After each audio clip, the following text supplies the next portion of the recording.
Welcome, Notary Business Builder members. Thank you so much. I'm excited for today's event. You know, in speaking with, and thank you for having your cameras on, by the way. I love seeing your faces. Thank you so much for taking some time out of your day. In speaking with with escrow officers and attorneys all over the country about how they've chosen their preferred notaries, you know, the ones that they give their business to above everyone else, it continues to come down to the four pillars. Competence, you got to know what you're doing. Confidence, you got to demonstrate your abilities and own your results. Integrity, you must know what you can do, and then always follow through on what you said you do. And then, of course, the fourth pillar is likability. Do they enjoy working with you or not? And while today's topic on humor may appear to be most relevant to the pillar of likability, it's really not just the likable category. Humor is woven into integrity, confidence, and competence as well. In fact, humor is part of the global experience of life itself. And apparently, even ghosts have a sense of humor, because my great-grandmother continues to break wind from the other side. And like the notary services we offer to the world, humor is essential to celebrating community, creating conversations, and nurturing confidence and authenticity. I met our guest today at a humor writing workshop earlier this year. She was the only humor writer that made us laugh in that entire weekend workshop. I liked her instantly, even across 2,200 miles. She's written or edited at least 16 books, written for the New York Times, Cosmopolitan, Psychology Today, and so much more. She's hailed as smart and funny by people, and I think you'll agree.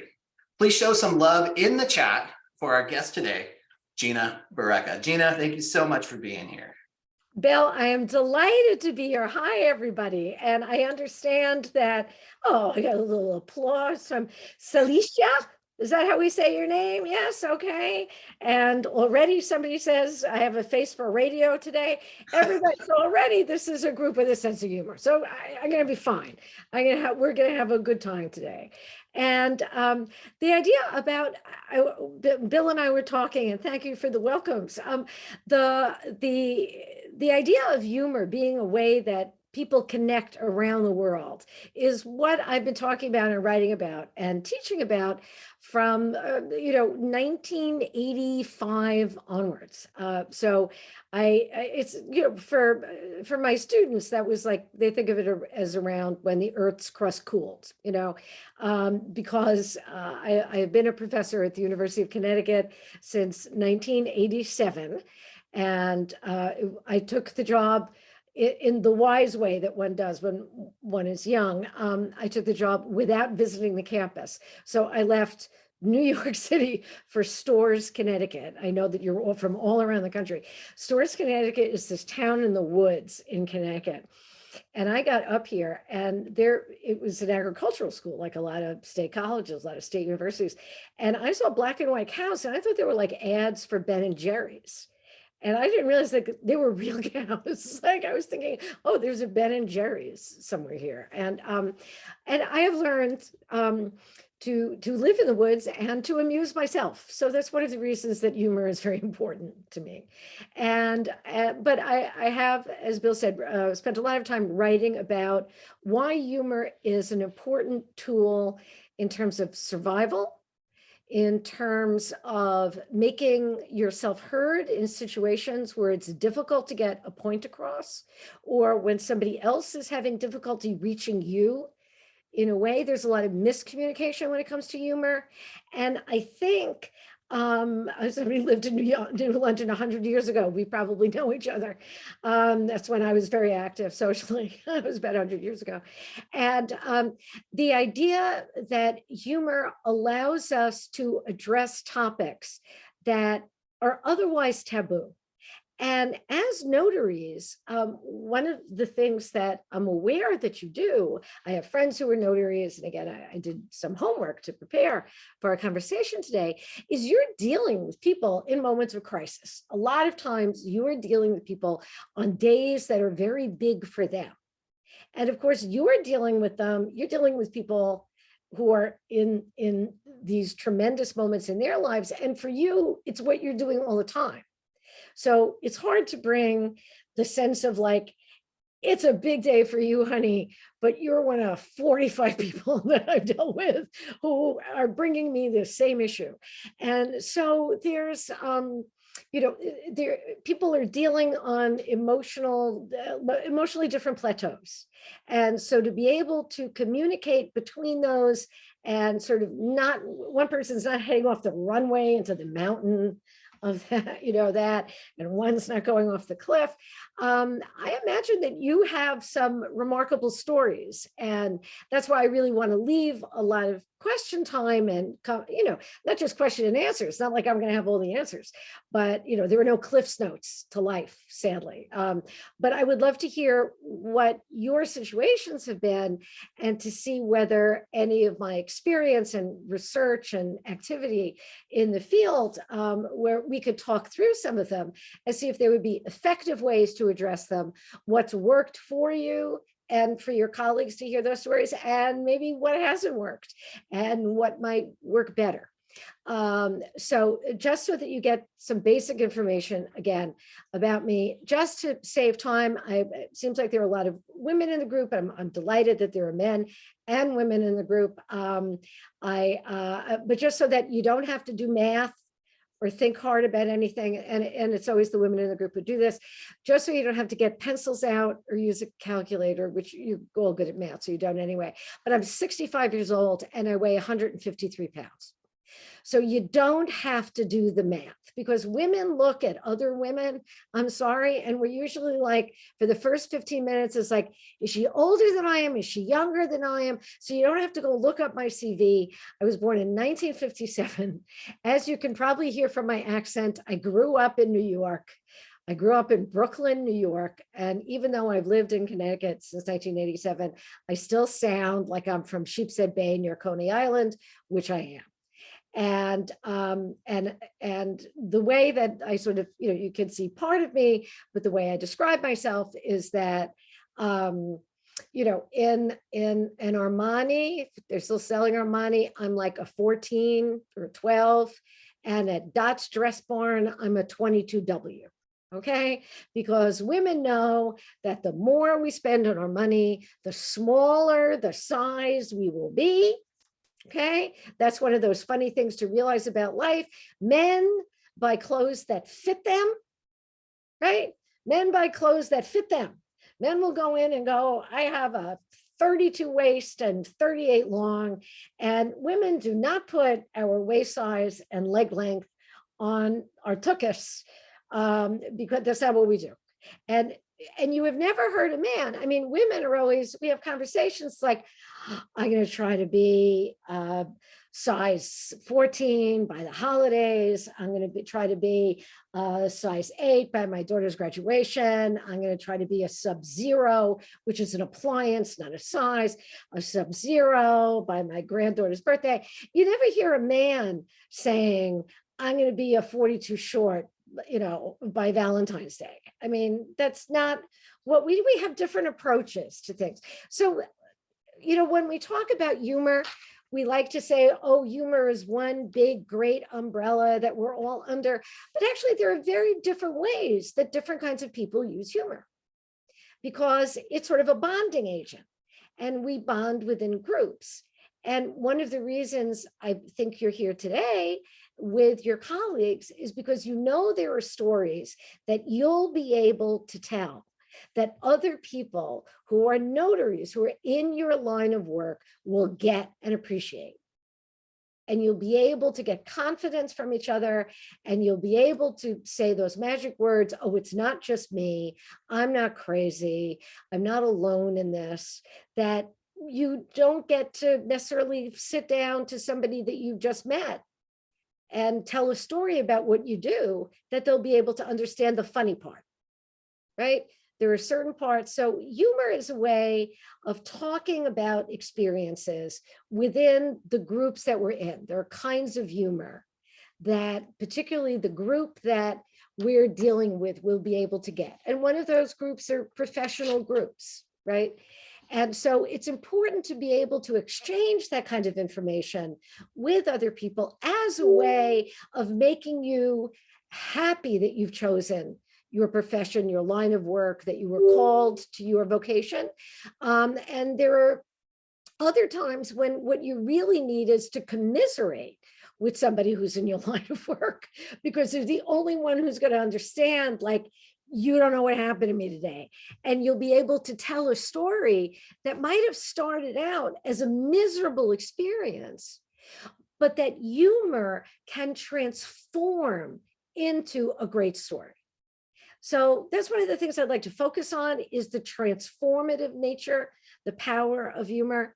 I always think that humor, you've probably heard the old lines, Carol Burnett, Joan Rivers, all the good George Carlin, all the great comics talked about that, and it goes back to Aristotle and Aristophanes, who were doing stand-up even before I came along, that pain plus time equals humor.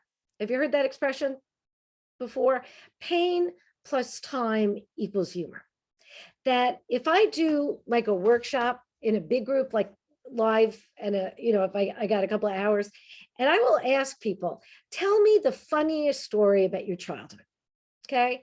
So I'll say, people, give me, take 2 seconds, write it down, right? What's the funniest story about your childhood? Like the English call it dining out on a story, right? So I'm not going to ask you now, but hold on to it. Let's get to it in the question and answers. I'll take the question and answers when we're done, but hold on to this. But if I ask people, what's the funniest story from your childhood? Nobody's story, or almost nobody's story, starts with, it was the day I won something, or it was that wonderful day when my mom picked me up, and it usually starts with, like, it was the day I threw up in gym. It was the day I forgot my homework. It was the day when my mom, instead of giving me lunch, gave me the bag of compost, which was actually a true story that somebody told me, that she got with it was like a little paper bag. And it was like, in the 70s or early 80s, when compost was just starting and there weren't like separate bags and everything. And she got school and she thought that something like, her locker smelled funny when she got to it at lunch, and her mother had literally put the compost in the lunch bag and presumably had taken her lunch, to recycling. But it's those moments, it's the worst thing. It's when you realize that you gave your report to your 8th grade science class and, you had a Sharpie down your face. But it's after that, it becomes the funny story, because you have taken it from being something that happened to you that was bad, and you've made it into a story that you tell. So that means you have control over it. Okay. So you see the difference between those two things? Because if we take circumstances, and this happens all the way through life, we take circumstances that are sort of out of our control. Something has happened to us, or we've messed up, something didn't go right, there was something that didn't click. And then if you hide it, if you bury it, which is, one of our basic instincts is try to hide our mistakes. It's like, like a cat box going in the litter. You try to cover your business, what you've done. But the healthier thing to do is to like face it, right? Is to say, this is what happened. And this is, and I'm seeing people are, and please put in the questions, and I'll get to your questions at the end of my little spiel, and we can address them. So that's great. As you're thinking of questions, please put them in, or stories, please put them in, and I'll get to them when I'm done with my little opening remarks here. And thanks, Bill, for tracking the questions. That's terrific. That the idea that you were in a situation that at that moment was horrible. But if you actually face it and you can craft it, you can create it into a story, it becomes yours. And it, like, this is the way that I put it, it like lets you get your deposit back on the bad experience. Okay. Did you ever put something, I'm hoping not, but I grew up in circumstances where this happened. Did you ever put something in pawn, or know anybody who pawned something? Right. And when you pawn something, you then the idea is that you get to go get it back, right? You get a ticket, you get something back. And it's like humor allows you to get something back, right? It's like you put it in pawn for a while, but then you can go get it back when you can afford to get it back, like emotionally, intellectually, spiritually, psychologically. So that you may dine out on stories of your bad first marriage. You may dine out, some of us do. You may dine out on stories about, your dysfunctional family. I always say that dysfunctional family is almost redundant. That when you say dysfunctional families, that you could just get rid of dysfunctional at the beginning and just say my family, because who says my non-dysfunctional family? It's like people who are usually handcuffed and doing a perp walk. The other ones say, no, we're very happy at home. It's like, yeah, no, that's right. They're digging the bodies up behind the thing. It's like, really, no. Everybody's saying, no, in my family, you should have met my mother. You think that was bad. It becomes a competition when we start talking about how we grew up, right? It's like, your grandmother did that. My grandmother was, so. But these start to become the funny stories, but the funny stories are the way, again, that we talk about issues that are usually taboo, that they're a way to address issues that we often don't talk about in ordinary polite conversation. And that way, if we can sneak them in with humor, right? We can sneak them in with humor, or address them boldly with humor. It's the opposite of covering them up. It's bringing them out. It's putting them into the spotlight. Okay. And for a lot of people who feel, especially in the workplace, but also at home or in different groups, marginalized for some reason, it's important to feel like humor, that the group that's in ascendancy, the sort of dominant group, isn't used against you, right? That too often people who are not used to speaking up, or if people are introverts or they're on the shy side, that other people who are louder or used to having a sense of humor or using humor as a weapon, humor can often be used to silence people who aren't able to think, okay, this is how humor works. And that a lot of people have sort of, well, humor is something that like the mean kids do. And part of what I work on is it's developing a skill that allows you to answer in an appropriate way without remaining silent in the face of humor being used sort of against you. Okay. So that, again, I grew up in a big Italian family. Okay. My mother died when I was a kid, so I was sort of raised by my aunts. And again, my aunts were, a lot of them transcend sort of ethnic backgrounds. So some of you might have had these aunts. These aunts were, they were like 3'6", and they weighed about 750 pounds. And they all wore floral print dresses at all times. Did you know these women? Right?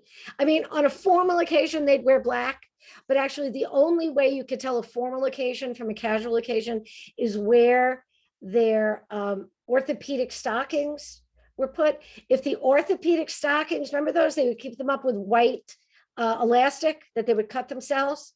The white elastic, if it was below the knee, that was a casual occasion. Over the knee was a formal occasion. That's how you could tell. But so these ants, my little ants, they look like ottomans, right? Because they're in these little tiny floral print dresses, and they're like, they move easily. It's like they were on casters, and the only thing missing is the button on the top of the head. That's the rest of it. And they move easily. And from them, I learned about gender difference in humor. Now, everybody in my family was funny, because if in New York, you learn how to be funny, because if you're not funny, people will kill you. Okay. So, I mean, it's when I talk about survival skill, I'm really not exaggerating. And if you're a little girl in a big Italian family where girls, like, you really should have been a boy, but you know, what could they do, you know? And girls were not really listened to that much. You had to learn how to speak up a little bit. And so I learned to say things back that weren't expected of me, shall we say. But I learned that we had the kind of 3-story, 3-family house, which exists on the outskirts of every city. Okay, so ours was in Brooklyn, but I gave a talk in Perth, Australia once to a women's conference, like women's empowerment conference. And I'm terrified of flying, but I fly all the time because I can't tell people you have to have courage in your life, but I'm taking the bus, right? I don't think that that's fair. So I get on the plane to Perth, Australia. And because it is a women's empowerment conference, that means that I am flying in a middle seat, the cheapest way to go. And so I am flying with my flight companion is Dr. Smirnoff. So I'm in the middle seat with Dr. Smirnoff on a 19-hour flight from San Francisco to Australia. And I'm thinking, all right, so I want to talk about my little ants, but will these ladies who are from these other women who are from all over Asia, from Africa, I mean, it's genuinely an international women's conference where we know if we say international women's conference in the States, that means there were 3 women from Toronto who come, right? This was literally women from all over the world, from Sudan, I mean, it was fabulous. And I thought, no, I got to talk about these ants. So I said, you know, the little women in the floral print dresses, and women like are screaming from, you know, the Israeli and the Palestinian women are all waving. Everybody's got the same ant. Everybody's got a little ant who's got a spoon that she's yelling, you know, at the back and telling you what to do.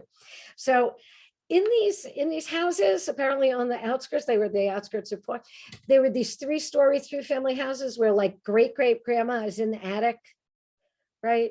And she was only brought down on a feast day, you know, you had to be, but now she'd be at the casino because that's how we deal with elder care, right? Grandma would be playing, you know, the penny slots and have a purse next to her at the other, because this one's going to pay off too, don't take that. But my great grandma was in the, and I learned, this is what I learned about different groups of humor, and not that I had language for it, but I was listening.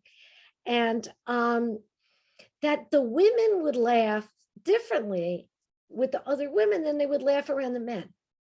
These are the men they loved. No one is more loved in an Italian family than in a Puerto Rican family or an African-American family or a Jamaican family or an Irish family or a Jewish family. You get the idea? These are all well-loved men. So no man in my family, for example, sat down and then got up again during a Sunday meal, right? He could reach behind him for the cutlery, but if he didn't have a fork, he would go, girls, I don't have a fork.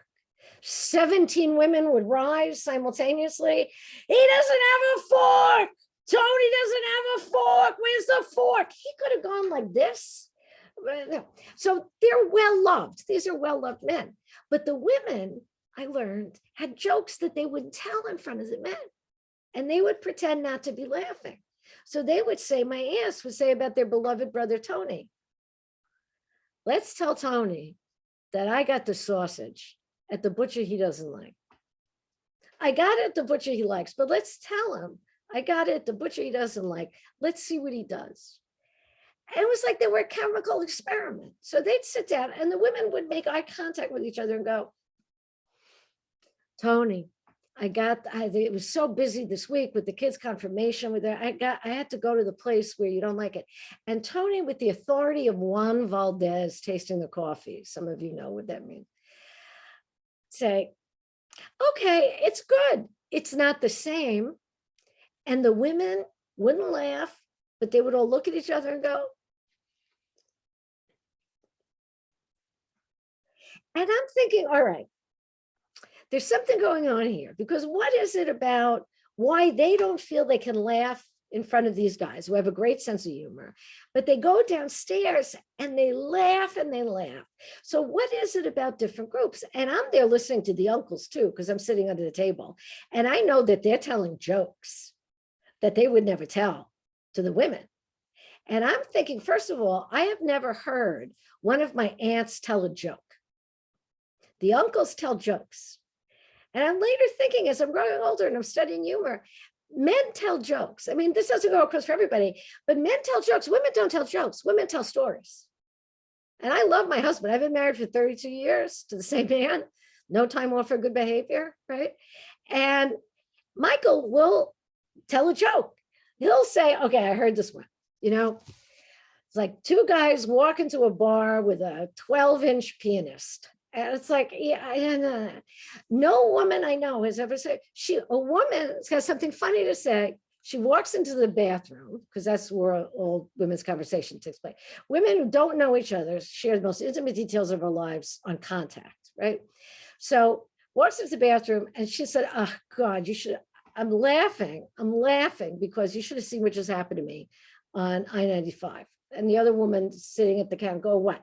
I said, well, I stopped to get a Starbucks and I'm taking a patch. I got estrogen in a patch. I'm perimenopausal, and they should have a thing on the patch that says I got a patch on my ass and a song in my heart. Why not? There should be advertising on those things. And meanwhile, and I know I shouldn't have caffeine while I'm taking estrogen. And another woman goes over, no, but you can have decaf. It has a little caffeine, but not so much. And another woman comes over, none of them know each other, going, green tea, it detoxifies, you should have it. Somebody else comes over, goes, I have coupons. I have coupons for an organic place that just opened that serves green tea. And we're laughing. And if we're saying this to the nicest guy in the world, and he says, what are you laughing at? We say nothing, because it would take 3,000 years of cultural history to explain why we're laughing and we're on a short break, right? Because women don't tell jokes, women tell stories, men tell jokes, right? And so it's sort of like when women are told, for example, to do a presentation, and somebody great, their mentor, who might be male or female, but says, start your presentation with a joke. If you're not somebody who tells jokes, you're going to wreck it. You're going to wreck that presentation. If that's not your way of communicating, tell the truth. The truth, if you all wrote down, and this is something we can talk about during the Q&A, if each of you, I promise, if each of you wrote down the most ridiculous interaction you had with somebody in your professional life every day, you could come up with a book that would train the next generation of notaries, that would amuse all, that you could give each other on holidays as part of your professional lives. Just what is the most bizarre sort of exchange that you have had with someone in your personal life where either you wanted to laugh out loud or you had to leave the room because in fact you were starting to laugh and you know that this person wasn't trying to be funny, but you couldn't stop, or somebody was making a joke at your expense that you found horrifying, but something, I had a friend who was a technician in an eye doctor's practice. And I remember when we were in our 20s and she said, you know what, Gina? So it's really tough. My job is, how hard can your job be? You're sitting there, you're saying, well, left eye, move it to the other eye. She said, people come in and I say, read the chart. And she said, maybe twice a day, out of the 20 people I see, twice a day, somebody says out loud. It's just like, I got to say, it's not going to help anybody if you read it silently to yourself.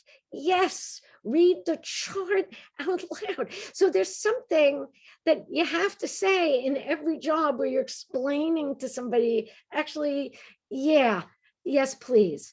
That's what when it says sign, what do I have to do? Do I have to put my full name?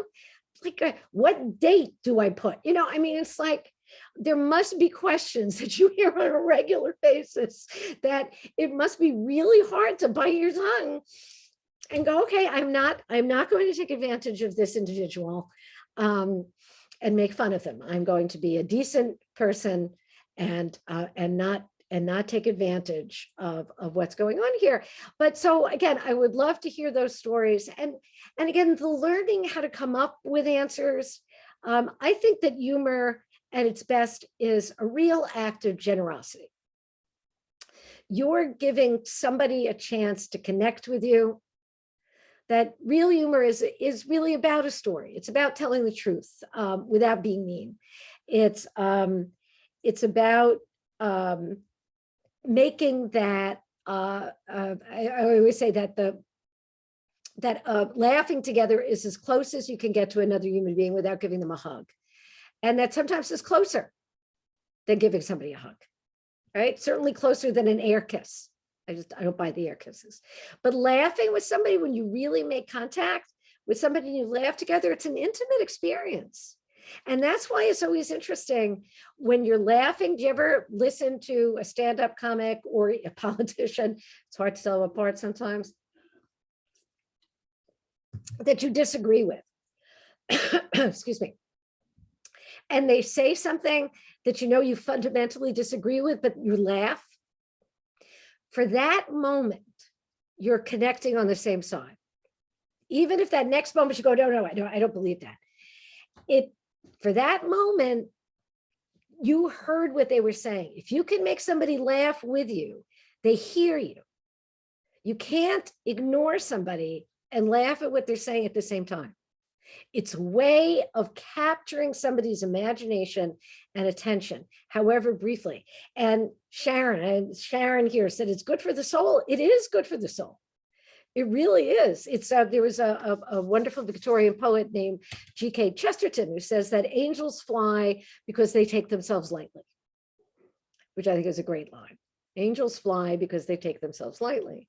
And it's the idea that laughter isn't about laughing it off, as about not taking yourself seriously. I think we need to take ourselves and the world seriously. But being able to look at it from a perspective that allows us to step back, and that's why I said this sort of pain plus time thing, because it allows us to go, okay, how I feel now, if I feel bad, this isn't going to last forever. I'm going to be able, at some point, this is going to be a funny story.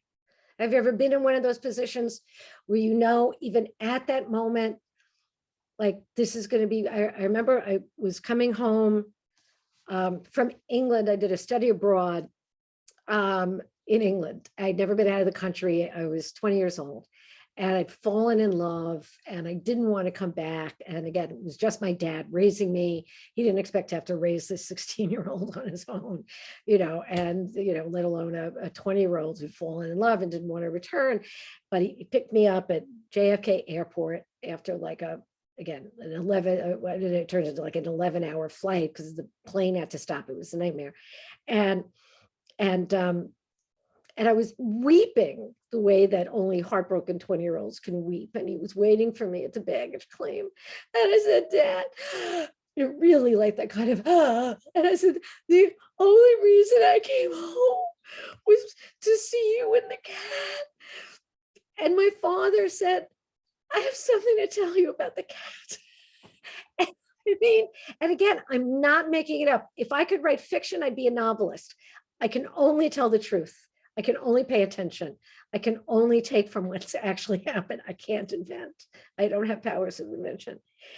And I remember as miserable, nobody was more miserable at JFK that night. And JFK, as you know, can be a cesspool of misery. And no one was more unhappy that night. And at that moment, there was somewhere in my brain that said, one day, this is going to be a funny story. Because it was like my father there just helpless going, I got something to tell you about the cat. And it was, we looked at each other and it was a moment. So I think everybody's got a version of these things, but keeping your humor there as sort of part of your emotional, psychological, spiritual, effective toolbox is to know that it can help you, like, look in the rear view mirror, do a 3-point turn, learn how to navigate, get yourself out of situations that you need to get out of and into the places that you want to be. And finally, I'll end this section now and we'll go into the questions. That finally, there are people who are saying, but I'm afraid to tell a funny story because what if nobody laughs? You know what? If you tell a funny story and nobody laughs, what you haven't made is a mistake. What you've made is a really good beginning. So thank you.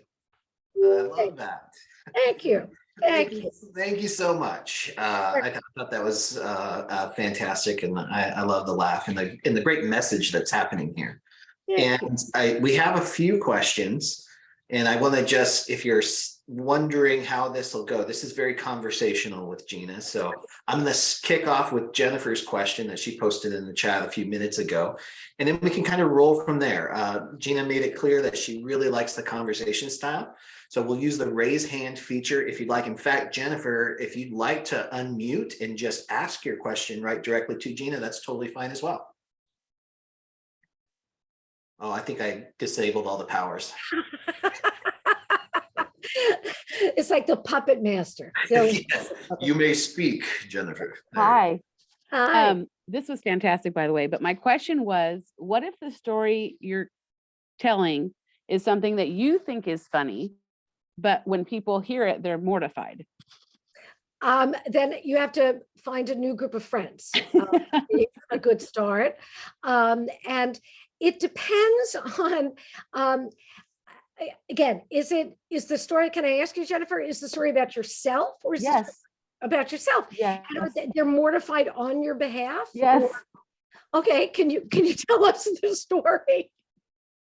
You're right about women not telling jokes, because it is like a 3-part thing. But when I was in my early 20s, and I was working 3 jobs, this guy who I was talking to randomly showed up at my apartment outside one night and basically pushed me up against the wall and threatened, whatever.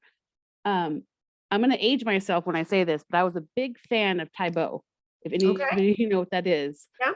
And I roundhouse kicked him in the nose with high heels on, and my heel went through the bridge of his nose and shattered his nose. Good. Which isn't funny. I think it's freaking awesome, but it wasn't funny.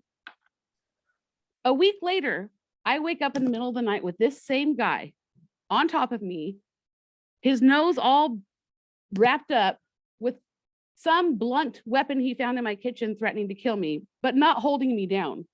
When I realized he wasn't holding me down, I grabbed his nose and rebroke it, fell off the back of the bed. Now here's where it becomes a thing. I still that don't counts like as a thing. Okay, go ahead. I still don't like to sleep with clothes on. So I'm buck naked, and I have a weapon in my drawer next to my bed that I stole from an ex-boyfriend. So I get up, with my phone, with my weapon, I put a gun to his head. I call the police. I say, I have a guy who's broken into my house. I have a gun to his head. If you're not here in 3 minutes, I'm going to blow his brains all over my living room because he tried to kill me. 2 minutes later, my apartment, my 1-bedroom apartment, is filled. I'm telling you, I think there were 20 cops. More came at the state that I was in, standing with a gun, butt naked in my bedroom. But that happened. The guy went to prison. It's fine. 6 months later, I moved apartments in the same apartment building, and somebody's pounding at our door in the middle of the night. Me and my roommate get up. They're saying they're the cops. We go to the door and he says, ladies, we have to escort you out. There's a guy across the street that's shooting I don't even know what was happening. So as we get dressed and walk down the stairs, from behind me, this police officer says, I'm sorry, is your name Jennifer Durr? From behind me, because he recognized my butt. Yeah. Now, I think it's hysterical. no, the ending is funny. And sadly, my first question was he cute? I don't know. I was running away. No, I mean, the cop. No, right? I don't know. I was running away. I was mortified. No, I think, but I do think, as we say in again, because I'm a writer and I teach creative writing, you are burying the lead. I mean, the real story is that you were the victim of these horrible attacks. So yes, the funny story is at the end, and it's like, so that's the cute part. But you have to understand, for those of us who are hearing the first part, we are you know that it'll have a funny ending. Yeah, I do. I'm still stuck on the breaking nose, high heel, and then you got a gun from an ex-boyfriend. So I think I might have been correct Jennifer is saying you got to get new friends from the beginning. So I think that might have been, but I do like that he recognized you from the back. So if you just want to make it into a funny story, it could be that the police had to come to your building several times. You were naked during all those times, and he knew who you were from the back.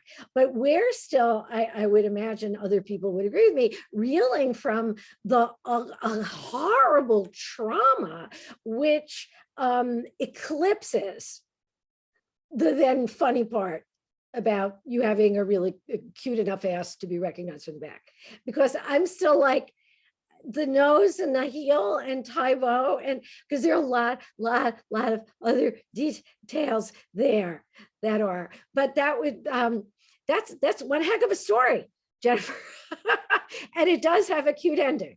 It really, and obviously you had a cute end, but it's, if we're all, so it's funny. So we're not appalled, but it's really, we're feeling for you. And so we're still, wading into that story, and we have to get chest high in the cold water first before we can see the rainbow part of it at the end, which is funny.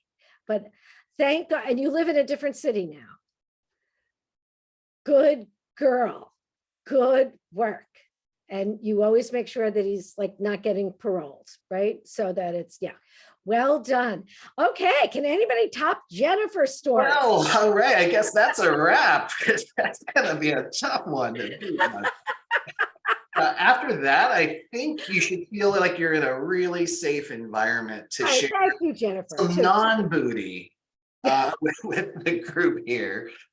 Jennifer, that was awesome. Thank you so much for having the courage to share as usual. Anybody else have, and I'm going to bring this up because I talk to many of you on an individual basis. So I know that there's concerns or challenges in knowing what kind of humor to use and when, or when to put down your professional shield and actually share humor at the table. Any question about that? Or maybe Gina, if nobody has a specific question, you can take that. I can, well, again, you and I talked briefly about this in our sort of pre-interviews, that one of the things that, again, that I think is important is to be able to deal with those uncomfortable situations where somebody is making a joke and you feel that it's your expense, or you feel that it's something that's upsetting to you, right? It's racist, it's sexist, it's homophobic, it's in some way that gets your hackles up. That's not what humor is about, right? Somebody is, it shouldn't be at someone else's expense, okay? So that for years, especially if we're working with the public, right? People who are working with the public, that we have been trained to do the fake laugh, right? That phony, that no one has ever made that noise when they're actually having a good time, right? That is not what the noise is that anybody makes. And so it took me years and dealing with all kinds of groups to be able to understand that, is that rather than give somebody even that kind of fake positive feedback for saying something that's upsetting to you. Do you ever have somebody come up and say something and you think you're awake all night thinking about what you should have said? And you think, next time I see this person, I'm going to say this, and I'm going to say that, and I'm going to do whatever. One of my favorite stories about that was a woman who was Liz Carpenter, who was a speechwriter down in Washington. And she wrote, a very successful woman, she wrote a best-selling book about her time working for the Johnson administration for Lady Bird called Ruffles and Flourishes. So she's at a fancy cocktail party, and Arthur Schlesinger Jr., himself quite an accomplished author and political figure, comes up to her during a cocktail party, and in one of those, come on, I'm just kidding, honey, can't you take a joke sort of ways, go up to her and says, loved your book, Liz, who wrote it for you? Now that's a just kidding, come on, can't you take a joke? You know I don't mean it. Now, my first reaction to something like that would always be to like go, oh, I don't understand why you're trying to undermine my success. I put so much of myself into this book and it took everything I had. I don't know why you do that. And you know, your voice goes up so high that only bats can hear you. So it's not an effective way of dealing with somebody. But what Liz Carpenter did that made her my heroine and continues, she is no longer with it, but continues to inspire me, is when Arthur Schlesinger Jr. goes up to her and says, loved your book, Liz, who wrote it for you? She said, glad you liked it, Arthur, who read it to you? And I mean, I thought, okay, I have to learn how to do that. I have to learn to do that. Now, most of us can't think that fast, right? But usually that's what the French call l'esprit de l'escalier. It's the spirit of the staircase. It's the idea that it's what you write down on the pad in the middle of the night. You think of it 15 minutes after it happened, the day after it happened, and you're thinking of how great the answer is. And a lot of us have trouble thinking of that. And it's interesting because I use that as an example, because I'll talk to all male groups sometimes when they want to know about the differences. Usually that's after a lawsuit, you know, but it's fine. And there'll be a banner saying Dr. Regina Barreca sexual harassment workshop. And some of them think I'm there to help them do it better. And, you know, and I explain that the first thing they have to learn is that harass is 2 words. And if they can get that, they can follow the rest, right? You know, and 2 words again, anyway. But the idea is that men will say, I can't think of that. I can't, you know, forget it. I can't think of that in a minute. But then I've had people come up to me and go, so, okay, let's say, they take off their glasses. They go, let's say I could think of that. Let's say I'm Liz Carpenter and I could actually think of answering back to Arthur Schlesinger Jr. and saying, glad you liked it, who read it to you? What? I'd be thinking, I'd still be up all night. I'd say, why? I'd still be up all night because I would be thinking, what if Arthur Schlesinger Jr. is dyslexic? What if he has a grandchild using Hooked on Phonics? What if, so then I would have to give a talk every year for the Literacy Society of America for once having opened my mouth. And I don't think it works that way. It's like if somebody is using humor as like a poke or a weapon or like a ha, gotcha, you're allowed to take that energy. We're talking about Taibo. You're allowed to take that almost like a karate-like energy. They're putting that energy out towards you. You're allowed to flip it back onto them. You're not initiating this, but you're allowed to take it and to take it to another step, right? So, and I once gave that talk where the Connecticut head of the Literacy Association of America for Connecticut, and she said, you now, if you're going to use that story, you're going to have to give us 1 free talk a year. And I said, you got it. So I give them a talk a year for the Literacy Society of Connecticut so that I can keep telling that story. So it's a nice deal all the way around. But if you, even if you can't think of that, when somebody says something that you think, no, this has crossed a boundary internally, I feel this has crossed a boundary that makes me uncomfortable. You don't have to do the fake laugh. You can say, you know what? I'll forgive you for telling me that joke if you forgive me for not laughing. And at least that way you register. It's like, nah, actually, that's not funny. That was upsetting. That was nasty. That was mean. That crossed a line. And I'm not going to give you the fake laugh. You know, I'm going to tell you, you tell me a joke that I actually think is crossing a boundary and that's upsetting to me. And I think you're out of line. I'm going to register this. I don't have to get into an argument about it. We don't have to, you know, get into a 4-hour debate about the main point, but I'll forgive you for telling me that joke if you forgive me for not laughing. And people hear it. They hear it.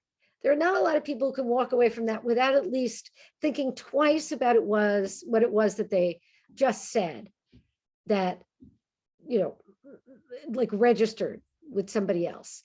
And again, that doesn't mean not telling the story, because usually that doesn't happen with the story that you're telling about your life, right? It happens from, you know, something that's repeated, that you heard, that it's offensive somehow.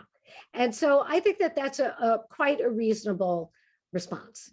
And then it's sort of learning how to give the best possible response from your heart, and to let that self who finds the joy in things really come through. If you come on to, I have a public Facebook page, right? And I will often ask people questions, you know, like real questions about what did they do on Thanksgiving? If I'll forgive you for telling that joke, if you'll forgive me for not laughing, yes. So that joke, okay, that's fine. I can tell that too. That's great. But you know, ask them to tell me about something that happened to them, or what was their story, or what was their reaction. And people will, there are stories that are hilarious, and people are willing to be funny, to enjoy each other's humor. And it's not just the meme stuff. You know, it's not just like funny cat videos, although those have their place, or, you know, old movies with different stuff, but stuff about our lives. And when people connect on that level, you come away with again, a real sense of community. And it could be community with people that you don't know, you know, because again, when you're laughing or you're telling the truth, it develops bonds. I'm so glad to see these nice, so very true. Some of that is funny, good. The booty is funny, yes. We do. I have one more for you as well. And guys, you can use the raise hand feature too if you'd like to engage with Gina as well. But it was interesting, Gina, you and I spoke yesterday, and you mentioned that I'll forgive you for telling the joke if you forgive me for not laughing. And I thought how important that was. A place of you come from a place of power when you don't just roll over or you do the laugh. And a quote popped up from Cheryl Richardson this morning. It's weird how this works, social media, but it says, if you avoid conflict to keep the peace, you start a war inside yourself. Oh, nice line. Yeah, that was so perfect for this too. Yes, that, no, it is perfect, because, you know, what I was taught is, you know, you're supposed to turn the other cheek. You're supposed to walk away from any bad feelings. And a phrase in our family was always bite your tongue. You're supposed to bite your tongue. You're supposed to swallow your words. You're supposed to swallow your anger, but you swallow your words too many times and you choke on them, right? They get stuck. You don't say what you need to say too many times. It can really get to you. So think about the word for a minute. Think about the word gag. So a gag is a joke that's played on you, but it's also something put across your mouth to shut you up. Okay. So that if a joke, you can decide when you're interacting with somebody, you can tell their intentions a lot of the time, or you can, you know, again, using your intuition, your intelligence, your sense of people, that is it a gag? Are they saying that to get the last word to shut you up? Or are they saying it to be funny, to engage? And so that's where the start a war within yourself is a wonderful way of putting it, that if you're swallowing too many of those words that you should be saying out loud, thank you, Bill, for posting that, you know, they sit inside of you and then they'll come out in other ways, you know. Yeah. Then it'll become something that's slightly poisonous to yourself. And then what happens, and I talk about this in the first book I wrote, was called They Used to Call Me Snow White, But I Drifted. So it's an old Mae West line. And actually, you might recognize her stuff. Liza Donnelly, who's a cartoonist for the New Yorker, she actually did, they did a 25th anniversary edition of it. And I said, I want a seditious Snow White. And so Liza Donnelly from the New Yorker did me the Snow White with her fist raised and her little headband as a scarf, which is adorable.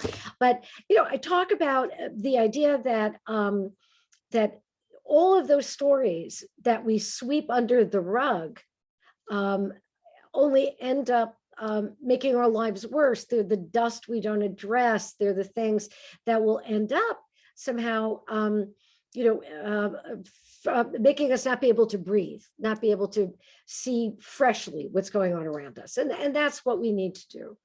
Yeah. That's what'll keep us strong. And that's what we need. And humor is a show of strength.